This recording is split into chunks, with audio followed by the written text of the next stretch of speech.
Programang ito ay rated SPG, striktong patnubay at gabay ng magulang ang kailangan. Inambush ni Miguelito at Roberto si Olivia.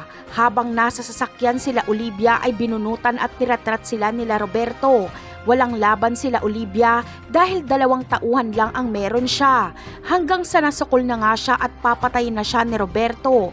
Nagmakaawa naman itong si Olivia na wag siyang patayin kaya nakonsensya ng kaunti si Roberto. Hindi niya makalabit ang baril. Ngunit si Miguelito ang nagpaputok. Pinagbabaril niya si Olivia at namatay ito.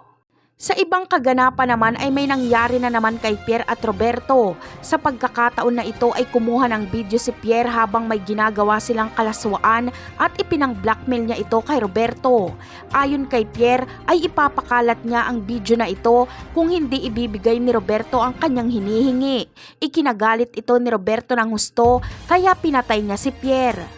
Samantala, galit na galit nga itong si Ramon kay Latanggol. Pinagbibitbit niya sa mansyon si Latanggol habang nakagapos ang kamay. Doon ay pinagbubugbog ni Ramon si Tanggol at pati si Don Julio ay galit na galit din.